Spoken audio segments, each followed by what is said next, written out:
কেন্দ্ৰীয় মন্ত্ৰী ৰামেশ্বৰ তেলীৰ ভুৱা প্ৰতিশ্ৰুতিত ক্ষোভিত ডিগবৈ আঞ্চলিক চাহ জনজাতি ছাত্ৰ সংগঠন।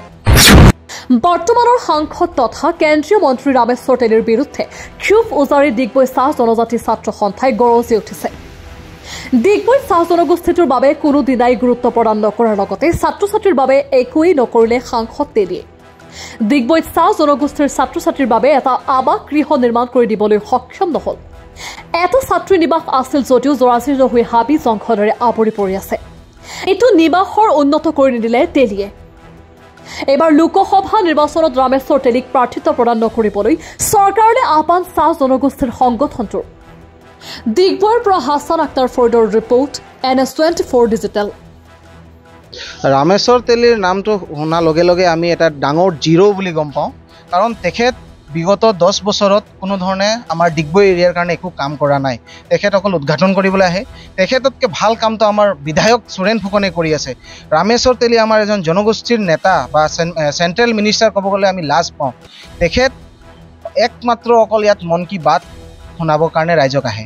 এতিয়া চাওক, চাহ জনগোষ্ঠী বুলি কোৱাৰ লগে লগে আমাৰ ডিগবৈত এটা ছাত্ৰীবাস এটা আছে, য'ত নেকি আপোনাৰ 2012 আৰু 13 চনত এইটো উদ্ঘাটন কৰা হৈছিলে, বনোৱা হৈছিলে। সেই সময়ৰ পৰা কিন্তু এজনো ছাত্ৰ ছাত্ৰী কিন্তু ডিগবৈত আমাৰ এই ছাত্ৰীবাসত থকা নাই। কোনো ধৰণৰ উন্নয়নৰ কাম হোৱা নাই। আজি লক্ষীপথাৰ হওক, পেংৰি হওক, বৰডুমচা হওক, আপোনাৰ গোলাই হওক, ইয়াৰ ভিতৰত অকল এটাই আমাৰ মহাবিদ্যালয় আছে, ডিগবৈ মহাবিদ্যালয়। তাতে কিন্তু 40% আমাৰ চাহ জনজাতি ছাত্ৰ ছাত্ৰীবোৰ তাতে শিক্ষা প্ৰদান কৰি আছে। তো গতিকে তাত যদি ছাত্ৰ ছাত্ৰীবিলাকৰ ডিগবৈ নিচিনা জেগাটোত এটা যদি হোষ্টেলৰ কাৰণে যদি তেখেত যদি একো স্কিম ধৰিব নোৱাৰে, তেখেতৰ ফাণ্ড যদি ঘূৰি যায়, তেখেত মিনিষ্টাৰ হোৱাতকৈ নোহোৱাই ভাল পাম।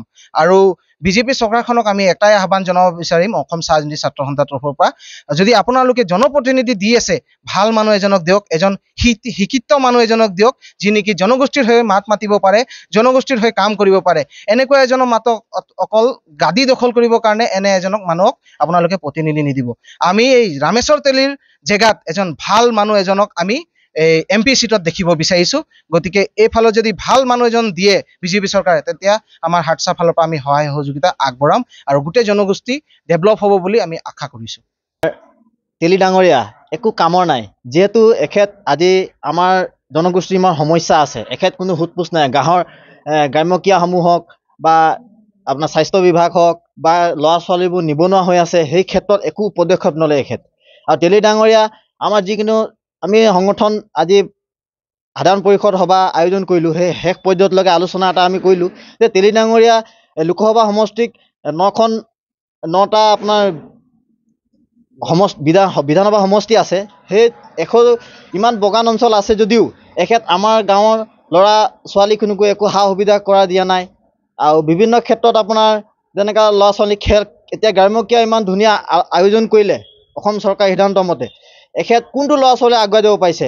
সেই খেল ক্ষেত্ৰত হওক, শৈক্ষিক ক্ষেত্ৰত হওক, এখেত সুবিধা প্ৰদান কৰিব লাগিব। গাঁৱে অঞ্চলে ভ্ৰমণ কৰি ল'ৰা ছোৱালীক উৎসাহ আৰু প্ৰেৰণা দিব লাগিব, তেতিয়াহে ল'ৰা ছোৱালী আমাৰ জনগোষ্ঠীটোহে সুনাম কঢ়িয়াই আনিব পাৰিব। এই তেলী ডাঙৰীয়া জিৰ' হ'ল, তেলী ডাঙৰীয়া একো কাম নাই।